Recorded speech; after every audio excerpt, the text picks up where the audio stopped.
மகள் டிவி பல்சுவைகள் படைக்கும் பாசறை. கன்னடத்து பைங்கிலி அபிநய சரஸ்வதி சரோஜா தேவி எந்தவிதமான கதாபாத்திரம் இருந்தாலும் அதற்கு கனகச்சிதமாக பொருந்தக்கூடியவர். மேலும் தனது திறமை மிக்க நடிப்பால் கொடுக்கப்படும் கதாபாத்திரத்திற்கு உயிர் கொடுப்பவர். சரோஜா தேவியின் கோபால் வசனமும் லவ் பேர்ட்ஸ் பாடலும் இன்றும் மக்கள் மத்தியில் பேசப்படும் ஒன்றே என்று கூறலாம். ஒரு நாளில் 18 மணி நேரம் நடிப்பாராம் சரோஜா தேவி. இப்போது ஒரு படத்தில் கமிட் ஆகி அதை முடித்துவிட்டு அடுத்த படத்தில் கமிட் ஆகி நடிக்கிறார்கள். அப்போதே நடிகை சரோஜா தேவி 30 படங்களில் கமிட் ஆகி அடுத்தடுத்து பிஸியாக நடித்து வந்த நடிகையாம். அப்போது உச்ச நட்சத்திரங்களான சிவாஜி மற்றும் எம்ஜிஆருடன் அதிக படங்களில் நடித்த நடிகை இவர். காலையில் சிவாஜியுடனும் மாலையில் எம்ஜிஆருடனும் நடிப்பாராம் சரோஜா தேவி. இதில் எம்ஜிஆருடன் 26 படங்களிலும் சிவாஜியுடன் 22 படங்களிலும் நடித்துள்ளார்.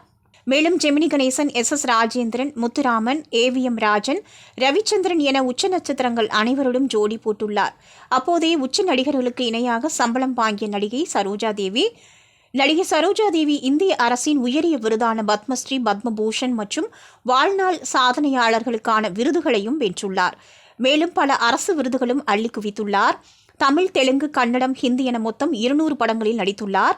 ஒருமுறை சரோஜா தேவிக்கு நடிகை ஜெயலலிதா கொடுத்த அட்வைஸ் ஒன்று தற்போது இணையத்தில் வைரலாகி வருகிறது.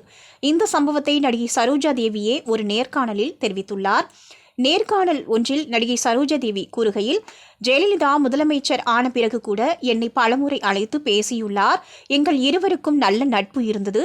நிறைய முறை ஜெயலலிதாவை சந்தித்திருக்கிறேன். என்னோடு மிகவும் நல்ல முறையில் பழகுவார். என்னுடைய புதிய பறவை படத்தை அடிக்கடி பார்ப்பாராம்.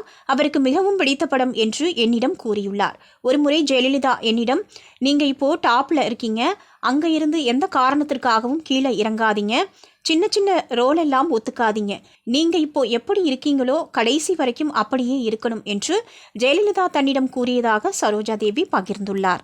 லைக் செய்து உங்கள் நண்பர்களுக்கும் ஷேர் செய்வதுடன் சப்ஸ்கிரைப் செய்து ஆதரவு தாருங்கள்.